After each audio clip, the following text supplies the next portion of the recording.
Deus fica cansado? Por isso que ele descansa? Olha que questionamento bacana isso aqui. Porque Deus descansou, ele vai ver, estava cansado pra caramba, né? Pensar na mulher, como é que estrategiar, né, a mulher, a criação. Não, gente. Deus não se cansa. Então, para que ele descansa? Para que ele inventou o descanso para nós, Sara? A Sara vive cansada, gente. Ela está lá na escola, meu Deus, mais isso, Ieda. Não, para, né? Estou expondo ela aqui. Aí, mas é assim, gente. Eu aprendi um negócio muito especial sobre Deus. Por que Deus descansa e por que ele nos recomenda o descanso? Sabe por que ele descansa? Porque ele conclui coisas. Aí ele para contemplar. O descanso de Deus não é para ele descansar, entendeu? Esticar as pernas porque está cansado. Não, é para contemplar o que ele concluiu. Isso é lindo. Então, por que às vezes a gente está tão cansado na obra? Por que o ministério nos cansa tanto? Porque às vezes a gente não conclui coisas. E a gente vai, e dobra esquina, e vira esquina, e vai, e não conclui. E aí a gente não para, então, para contemplar. E a gente vive cansado. Mas e daí, por que a gente não consegue concluir? Porque, às vezes, a gente está fazendo coisas, primeiro, sozinhos. E deixa eu te falar um negócio interessante que eu descobri também numa dessas, que eu estava muito cansada nesse negócio de mestrado. Né? O que mais o meu pessoal ouvia era que eu estava cansada. E aí, então, Deus me falou sobre obediência. Porque se você está fazendo uma coisa que Deus te mandou, então você está em obediência, certo? Primeiro que eu vou para o céu sem esse mestrado. Primeiro ponto. Né? Segundo, eu vou servir a missão do mesmo modo sem mestrado. Estou servindo há tantos anos, quase 30 anos. Não preciso disso. Não, Deus, vou parar com esse negócio. E sentei lá na sala batida. E aí eu falei, eu vou ler a Bíblia, né? O negócio que eu não me aparto é da Bíblia. Gente, eu gosto da Bíblia. Eu ainda não fiz Efébio, não, mas eu vou chegar lá. Né? Eu estou prometendo aqui. Aí o caso é o seguinte, eu comecei a ler ali aquela passagem sobre a crucificação de Cristo. Isso me fascina, aquele negócio, aquela obediência incrível. E aí, então, conta-se, né, lá em Lucas, que Jesus estava, depois de sair ali de frente a Pilatos e tal, e falou, então vai crucificar o cara. E tal. E aí os soldados saem com ele, e ele estava tão abatido já, estava tão quebrado já no corpo, que ele não ia conseguir carregar o madeiro. Não ia. Ele estava em obediência, mas ele não ia dar conta de fazer enquanto um homem sozinho. E aí o que Deus então faz? O que os soldados ali fazem? Né? Tocados por Deus, num negócio tremendo ali, num insight incrível ali. Eles mandam um cara que estava passando ali na hora, né? Possivelmente um negão, porque daquela época, naquela região ali morava os negros e deviam ser fortes. E dizem, né, ali o relato da Bíblia fala que ele estava ali saindo do trabalho, passando por ali, né? E aí então, a Sara gostou dele ser negão, né? Aí, então os soldados mandaram ele ajudar a carregar a cruz. Gente, olha que negócio sublime aquilo ali. Sara, presta atenção, que isso é para você. Olha que negócio sublime aquilo ali. Sublime. A nossa obediência, ela não precisa ser cumprida sozinha.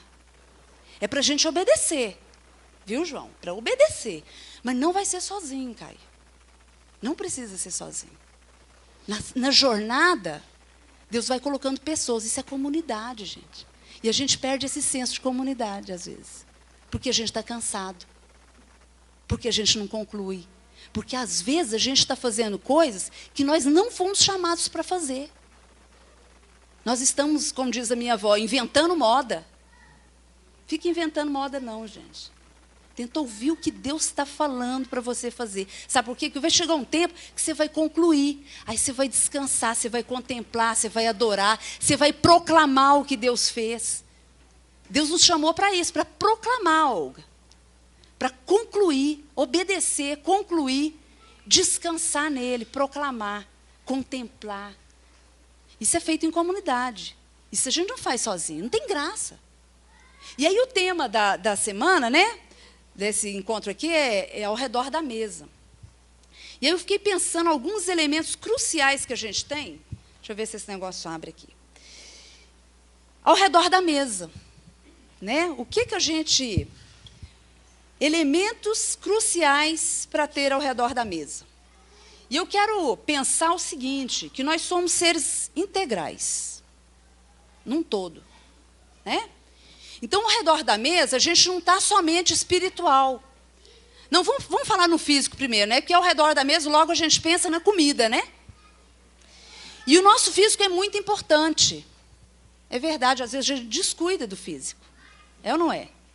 A gente descuida. A gente está trabalhando aqui na missão e a gente acha que o físico é o último que a gente deve cuidar. Eu sei que o Cote dá umas pedaladas de vez em quando, né? O Iago tenta jogar bola. E assim vai, né? É o cuidado do físico, né? Mas aqui, ó. Olha bem, gente.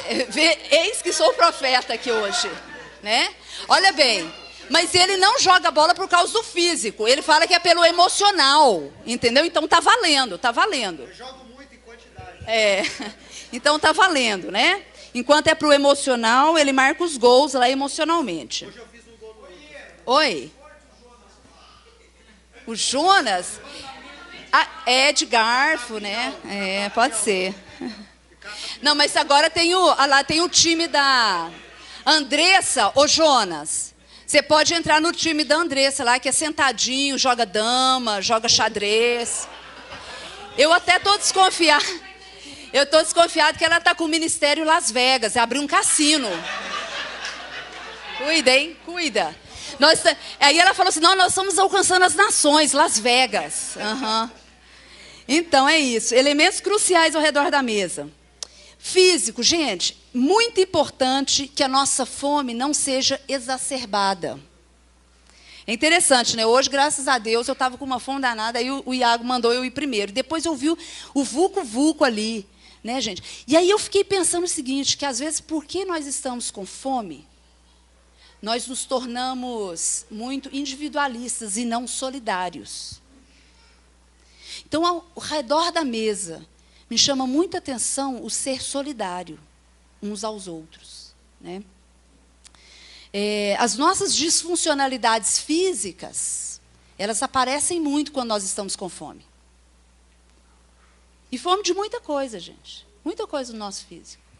Não é só fome física, de comida, mas às vezes é fome de um toque saudável, né? De um abraço, né? Às vezes é mesmo vontade. Esses dias, uma pessoa me falou 3 vezes durante a semana, eu estou louco para comer um japonês, né? E lá no restaurante japonês, é aquele que você paga um negócio e você pode comer quantas vezes quiser. É bom, não é? Bom demais. A Sara ali, ó. Gente, então assim, vamos atentar. Como que você chega ao redor dessa mesa fisicamente? Você está saudável? Você está conseguindo se manter saudável no seu físico? Como que está sendo a sua visão do um ao outro, enquanto na mesa? Você tem privilegiado o outro? Você tem visto o outro? Você tem sido empático ao outro de maneira física? Com esse toque, com essa palavra, com esse encorajamento, com privilegiando, com dando. Hoje eu recebi uma sacolinha de chuchu. Porque a pessoa sabe que eu gosto de chuchu, cara. Ué, eu gosto de chuchu. A minha filha fala, mas não tem gosto de nada. Eu falei, mas eu gosto de cozinhar ele no arroz. Fazer o quê? Né? Ah lá, está ali, sacolinha de 4 chuchu. Obrigado. Então, um outro elemento muito especial ao redor da mesa. O elemento espiritual. E dentro desse elemento, eu queria destacar fé. Fé é um negócio que você tem que vir compartilhar uns aos outros. Gente, sem fé, a gente não consegue andar na nossa jornada, no nosso chamado. Deixa eu falar uma coisa muito especial sobre a fé. A fé ela é desenvolvida quando a gente encontra paternidade. E nos falta muito isso às vezes. E dentro da comunidade, a gente pode ter a fraternidade uns aos outros. Quando Deus, Ele está no nosso no nosso prisma espiritual enquanto pai, a gente consegue ser fraterno com os nossos irmãos. Quando nos falta paternidade, nos falta fraternidade. E isso é um elemento espiritual muito grande. A gente vê essa palavra fraternidade muito no cunho católico, não é mesmo? Os católicos usam muito isso, fraterno. Nós deveríamos usar mais, porque a gente chama o nosso próximo de irmão, e às vezes a gente não é fraterno, porque a gente não conhece a paternidade intrínseca, exímia de Deus. A gente fala muito em Deus Pai, mas a gente vive muito pouco família, às vezes, dentro da comunidade. E isso é um elemento muito grande para a gente trazer ao redor da mesa. Sermos fraternos, né? Termos esse elemento.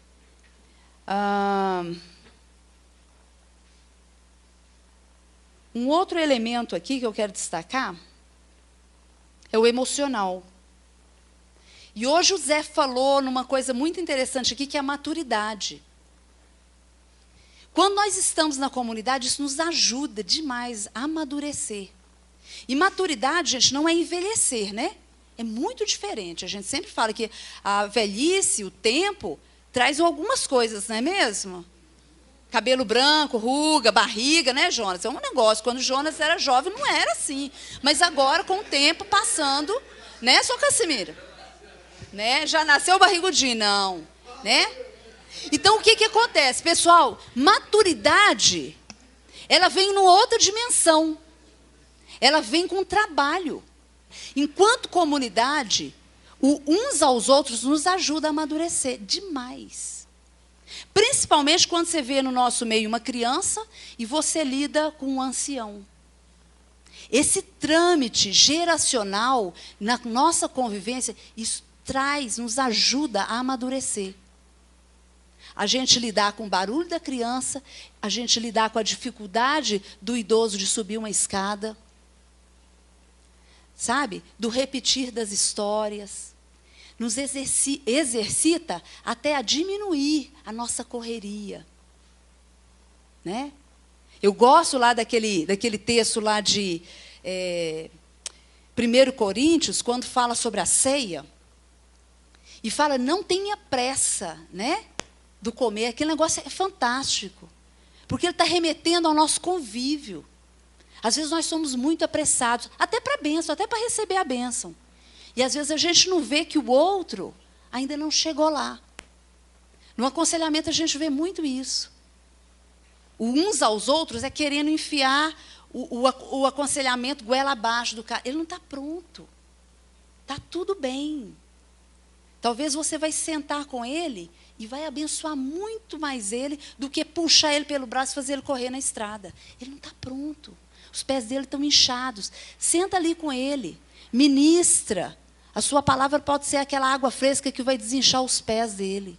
Isso vai valer muito mais do que um aconselhamento empurrado goela abaixo. Uma oração assim, empurrada goela abaixo. Esses dias eu cheguei domingo, eu tive uma experiência incrível. Eu cheguei, gente, eu já tinha feito, era meio-dia, eu já tinha feito tanta coisa. E aí tinha uma pessoa no telefone, desesperada. Eu pensei, não, ela vai se resolver. E fui embora.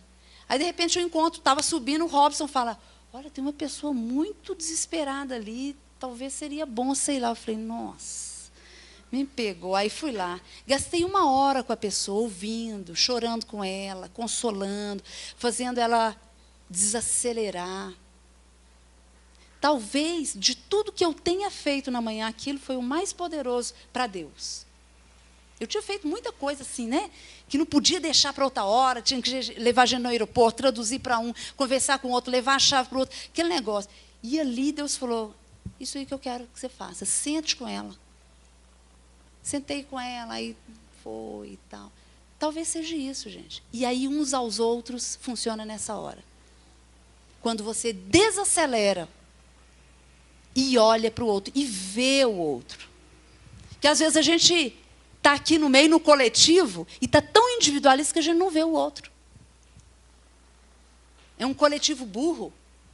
Coletivo burro, um ajuntamento bobo, despreparado. Porque a gente não chega aqui como indivíduos inteiros. Nós chegamos aqui muito fragmentados. Aí a gente não consegue ver o outro. a gente fica tentando o tempo todo catar os nossos pedaços. Talvez está na hora da gente, enquanto comunidade, né, começar a olhar o outro, falar, Deus, me deixa ver o outro. E isso pode me fazer amadurecer. Pode até me ver, assim, mais inteiro. Porque o outro me ajuda. Né? A reflexão nossa, de uns aos outros. Uma outra coisa que a comunidade faz, gente, nessa maturidade, ela não nos deixa ficar como crianças mimadas, sabe? Eu estava falando para a minha turma, eu não sei se eu ensinei isso aqui, mas assim, quando nós nascemos, a gente nasce muito com um toque de sobrevivência, o senso de sobrevivência. Você já viu um bebê? Ele chora. Quando ele está com fome, né, Mônica? O bebê bota a boca no mundo e chora. E ele não quer saber, porque é o jeito dele comunicar. Ele nasce com a sobrevivência. Então, eu estou com fome, me dá comida, me dá comida. Aí a pessoa vai lá, amamenta ele, que beleza, que gostoso, estava bom, pronto. Ele exalta e acalma, exalta e acalma. Na medida que ele vai amadurecendo, que a mãe vai derramando carinho, atenção, que ela o vê, ela vai falando assim, eu não vou morrer de fome. Né? Eu vou falar, mãe, estou com fome. Eu vou chorar e vou saber que o leite vai chegar. Algumas pessoas no nosso meio, gente, nunca amadureceram. Quando ele tem um problema, ele acha que ele vai morrer. Né? E ele chora e chora alto. Né? Ele grita na sua maneira adulta de chorar e de esbravejar. Sabe por quê? Ele não aprendeu a regular. Sabe quem nos ajuda a regular isso, gente? O outro. Quando a gente é pequenininho, é a mãe e o pai que faz isso, o carinho, né? O jeito, não é falando assim, menino, eu já vou te dar mamadeira. Ele não sabe o que é mamadeira, gente. Ele não sabe o que é peito. Se você fala, mas é aquele toque da mãe, né? Aquele jeito da mãe fala assim, ele entende isso. Por isso que a gente fala com criança assim, nenenzinho lindo. Ele entende só o nosso tom de voz. Né? Então não adianta você falar assim para a criança, chega! Ele não sabe o que é chega, gente. Chega é uma coisa que para ele... Mas ele entende a irritação da sua voz. E talvez ele vai ficar mais irritado ainda. Então, preste atenção como você está tratando criança. E preste atenção como que você está relacionando com o outro que está gritando. Não adianta você falar assim, Fran, pelo amor de Deus, você não entendeu até hoje? Não vai entender. Ela não entende ainda. Talvez se você sentar com ela, dar um abraço nela, falar, vai passar. Vai ser melhor. Uns aos outros. Tem gente que já está mais madurinho, né? Você fala, Caio, sai daí, meu filho. Chega, né? Vem cá, você já conhece isso aí. Mas tem outros que você vai ter que olhar. Então, você veja com quem você está andando. Veja quem está, né, quem é o seu próximo. A quem você está próximo. Muito importante isso aí. Isso faz a gente amadurecer, faz o outro amadurecer. Estar perto de um imaturo. Essa semana foi muito interessante. Eu estava conversando com o Paulo e a gente está lidando, né, com uma pessoa no nosso cunho de aconselhamento, bem imatura. E eu falei, Paulo, não, estou cansada. Ele falou, mas quem tem que ser maduro agora, nesse momento, é você. Eu falei, é verdade.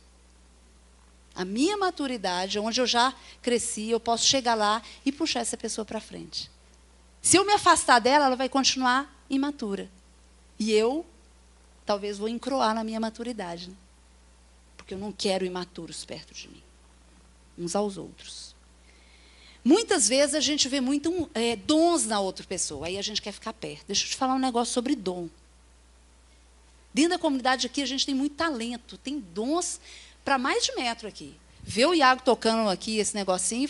O Wagner, que gracinha, que som bonito que você faz, Wagner. Ó, nota 1000. Dom, negócio fantástico, é ou não é? Bacana. Agora, deixa eu falar uma coisa, gente. O dom sem unção não vale. O dom você já recebeu. Você recebe lá quando Deus te criou. Todos nós nascemos com dons. Porque Ele nos dá lá na nossa identidade, no nosso espírito, tem esses dons. E eles não vão ser revogados, tá? Agora, a unção não. Uma unção, ela é buscada e achada em Deus. E às vezes a gente confunde isso. Então, preste atenção. Desenvolva o seu dom na unção de Deus. Isso é para a comunidade. Encoraje uns aos outros. Né? Seja assertivo na forma que você chama o outro para fazer coisas. Né? Inclua o outro. Fantástico isso. Uma outra coisa muito interessante na área emocional ao redor da mesa é a gratidão. Pessoas maduras são gratas. Pessoas que são imaturas são normalmente muito críticas. Desenvolver gratidão no nosso coração é um negócio fantástico. Nos ajuda a amadurecer. Então, ao redor da mesa, seja grato. Aprecie. Né? Olhe o outro, veja o outro com os olhos de Deus. A gente sempre fala isso, virou chavão. Mas veja o outro. Né? Saia um pouco dessa mania de ver nas entrelinhas da crítica. Veja o outro com gratidão. Que bom que ele chegou aqui. Que bom. Encoraje. Né? Um outro elemento aqui é o relacional. Saber ser intencional nesses ajuntamentos e coletivos. Seja intencional de vir. Venha, fala assim, não, eu vou para ser parte. Não venha assim com a sua individualidade. Ai, que saco.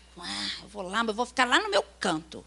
Não, venha ser intencionalmente coletivo. Esteja aqui. Né? A nossa geração, gente, a gente vive momentos assim que a gente não está. O Zé Maurício pontuou isso hoje aqui, é verdade. Às vezes a gente está ali, mas pensando em outro lugar. Isso é comum. Fila de banco, você está ali, mas você não está ali. Você está tão angustiado, a sua ansiedade te leva para outro lugar. Você está aqui no culto, você já está assim, pensando até... Né? A palavra de hoje é abençoadíssima, mas você está ali ouvindo e já falando assim, o que eu vou fazer com isso? Já pensando assim, onde é que eu vou pregar, para quem que eu vou dar, que frase que eu vou postar isso no meu Facebook, vou twittar isso aqui para todo mundo. Você já está em outra, você não está aqui ouvindo, você não está aqui mastigando, engolindo, digerindo, ruminando aquele negócio para a sua alma, para o seu espírito. Cara, você já está longe, isso é ansiedade, isso é mal do século. Isso não é ser para dar para o outro. Uns aos outros. Faz parte disso. Estar aqui com Deus, com você mesmo, e ver o outro. Ok? Uma outra coisa que eu coloquei aqui, dentro do relacional, é que muitas vezes na comunidade nós somos muito apressados em tomar ofensa. Quando o Jocum fez 50 anos e Darlene veio, e eu estava lá em Recife na época, Darlene Cunningham fez uma mensagem e ela trouxe muito isso, nunca esqueci aquela palavra dela. Ela falou sobre Jesus e a maneira como Jesus se relacionava, como ele aguentava os insultos, né? Aquela coisa toda. Ela falou assim, nós precisamos ser mais parecidos com Jesus. Em Jocum nós tomamos muita ofensa nas nossas comunidades, é verdade. Ela falou, vamos ser tardios em tomar ofensa. Nós somos muito prontos para tomar ofensa. Críticos, extremamente críticos. Né? Nós temos um grupo na IACV que chama-se Grupo de Processo. E foi muito interessante o meu grupo essa semana. Porque um cara lá, normalmente a gente processa coisas assim, que estão difíceis, agarradas, trauma, dor, aqueles negócios assim, né, mais agarrados. Mas ele falou assim, eu quero processar um negócio que eu vivenciei de bênção. Cara, foi tremendo. Quanta alegria naquele processo. Porque ele estava nos contando, colocando assim, luz num negócio de um lugar que ele tinha saído, que ele lutava, para um lugar que ele está vivenciando agora de graça, com outras pessoas. Principalmente com uma pessoa que era difícil para ele. Cara, aquilo foi lindo. E ele falou assim, Eda, foi assim, né? Quando eu vi aquela pessoa tão disfuncional, e Deus falou assim, esse é você. Ele falou assim, eu me vi na outra pessoa. Ele falou assim, eu fui para o meu quarto e chorei. Falei, Deus, então me ajuda a não ser assim, ajuda aquela pessoa a não ser assim também. Isso é uns aos outros. Quando Deus nos pega na esquina. Que lindo isso, né? Então, a experiência de ser tardio em tomar ofensa É uma experiência que a gente tem que trazer para a mesa. A gente tem que trazer para uns aos outros. Né?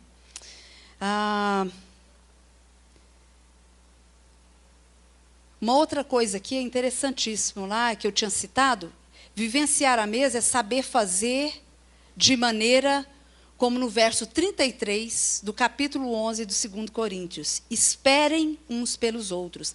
Ali, quando Paulo está falando da ceia, num dado momento ele fala assim, esperem uns aos outros. É aquilo que a gente já falou. Então, não tomar ofensa e esperar uns pelos outros.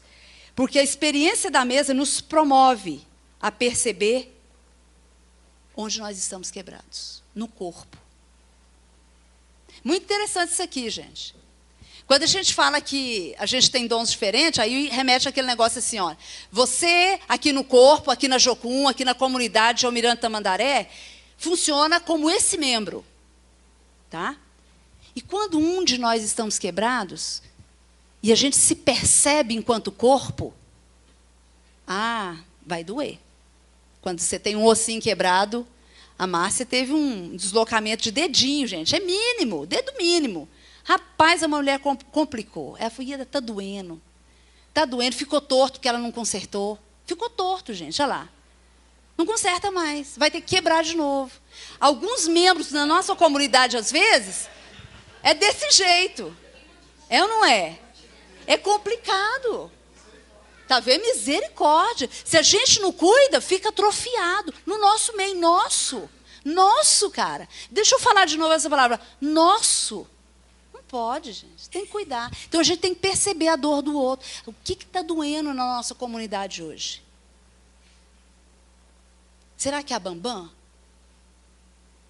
Será que é uma pessoa que, sabe o quê? Não tem muita utilidade, não canta, não toca, não prega bem, não ensina. Será? Mas se ela é nossa, é nossa. Né? Para que ela ter um dedo mindinho? Né? O Lula nem tem e foi presidente. Tudo bem. Mas doeu, não foi? Doeu. É isso. Vamos lá. Estou acabando já. A experiência da mesa nos leva a sermos como Cristo desejou. A experiência da mesa molda o nosso caráter, nos inspira no espírito e cura nossa alma, uns aos outros. Eu coloquei aqui uma série de versículos, eu vou falar bem rapidinho aqui. Depois, se você quiser, eu passo no grupo para você, que vai ser muito interessante. Uns aos outros. Tem algumas recomendações aqui bíblicas. Aceitem uns aos outros. Romanos 15, 7. Tenham igual cuidado uns aos outros. 1 Coríntios 12, 24 e 25. Sujeitem-se uns aos outros. Efésios 5, 8. Suportem. E esse suportar aqui não é assim, eu até tolero a Fran. Suporto, né? Suporto. Suportem uns aos outros. Que está lá em Efésios 4, de 1 a 3. Você vai ler muito sobre isso. Isso não é só suportar, é dar apoio para que ela cresça. Para que ela desenvolva o potencial que Deus deu para ela. O talento, o chamado. Né? E aí, tem algumas recomendações para a nossa proteção uns aos outros. Não tenham inveja um dos outros. Né? Tiago 3,16. Deixem de julgar uns aos outros. Romanos 14, 13. Não se queixem um dos outros. Meu Deus. Tiago 5, 9. Não falem mal um dos outros. Tiago 4, 11. Não mordam e nem devorem uns aos outros. Gálatas 5, 14 e 15. Sabe o que está falando, gente? Da nossa intolerância uns para com os outros. Terrível. Nossa comunidade precisa se alinhar a isso. Confessem uns aos outros. E aí você vê onde é que está isso? 5,16. Muito bem. Nota 10. Vai ganhar um ponto, hein? Quem falou aí? Não provoquem uns aos outros. Gálatas 5, 25 e 26. Não mintam um para os outros, nem necessariamente, nem desnecessariamente. Colossenses 3, 9 e 10. Perdoem uns aos outros. Efésios 4, 31 e 32. Para o crescimento da nossa comunidade agora. Edifiquem-se uns aos outros. 1 Tessalonicenses 5, 11. Ensinem uns aos outros. Seja pronto a aprender, né? Colossenses 3, 16. Encorajem uns aos outros. Às vezes a gente só está precisando de um encorajamento, gente. Né? Só encorajamento. Hebreus 13, 12 e 13. Aconselhem uns aos outros. Romanos 15, 14. Nós temos maneiras incríveis de nos aconselhar. Né? Diferentes. Falem entre vocês com salmos, cânticos espirituais. Olha que coisa linda isso aqui. Efésios 5, né? Tremendo isso aqui. Às vezes a gente sempre está falando uns aos outros de forma muito vulgar, chula. Isso aqui é um chamado para a nossa linguagem aqui na comunidade ser mais parecido com o que a Bíblia almeja, nos ensina. Apreciação, né? Encorajamento. Incrível isso aqui. Agora, no elementos que fazem com que a gente sirva uns aos outros. Né? Gálatas 5:13 fala sobre servir uns aos outros. Levem os fardos pesados uns dos outros. Gálatas 6:2. Às vezes, você vai levar o fardo um do outro. Às vezes, você vai pedir gentilmente que o outro te ajude a levar os seus. Para a obediência. Sejam hospitaleiros uns com os outros. 1 Pedro 4, 9. E hospitaleiros, gente, não é só para hospitalidade, né, Jéssica? Não é. Não é só para aquelas pessoas que trabalham com hospitalidade. Hospitalidade, gente, é você dar um sorriso, um abraço, estender a mão, ajudar a carregar alguma coisa. Ser hospitaleiro, dar bem-vindo ao outro na sua vida, na sua comunidade, na sua mesa, né? Orem uns pelos outros. Sejam bondosos um para com os outros. Efésios 4, 31 e 32. Coríntios 11, 28 e 29. Primeiro, não discernir o corpo e não se atentar ao relacional. Não participar do ajuntamento e ainda ser fraco e imaturo, não praticar os mandamentos. Isso aqui é muito interessante. Quando eu estava vendo, só para terminar e concluir, sobre essa parte que fala sobre discernir o corpo. Então, tudo que a gente falou aqui é uma exortação, uma adiemostação, como que é o negócio? Adiemostação. O Scott está aqui, ele fala para vocês depois. Mas é o seguinte, gente, isso aqui é o seguinte, façam isso e não façam aquilo. Mas deixa eu falar para vocês uma coisa, isso aí é discernimento. E discernir o corpo é um negócio que Paulo fala muito. E ele fala que se você não discerne o corpo que você está, que você é, que nós somos nele, nós nos tornamos fracos. E muitas vezes dormimos na mesa, para a ceia. E sabe o que é isso, dormir? A conotação ali é estar morto. Estar morto. Ruim, né? Ruim, gente. Então, nós precisamos nos discernir enquanto corpo. E aí a gente vai poder lidar com uns aos outros. A gente vai poder ser um inteiro e abençoar o outro enquanto próximo. Amém? Então, que seja esse momento da gente ter discernimento de quem nós somos enquanto comunidade. E que a gente ame isso aqui. Que isso aqui se torne o seu povo enquanto você estiver. Né? Enquanto o Robson e a família não estiverem em Israel, aqui é o povo deles. Quando eles forem para lá, Deus vai prover para eles um povo. Quando o Junão for para onde Deus o tem chamado, Deus vai prover para ele um povo. Enquanto isso, aqui é o povo dele. Amém?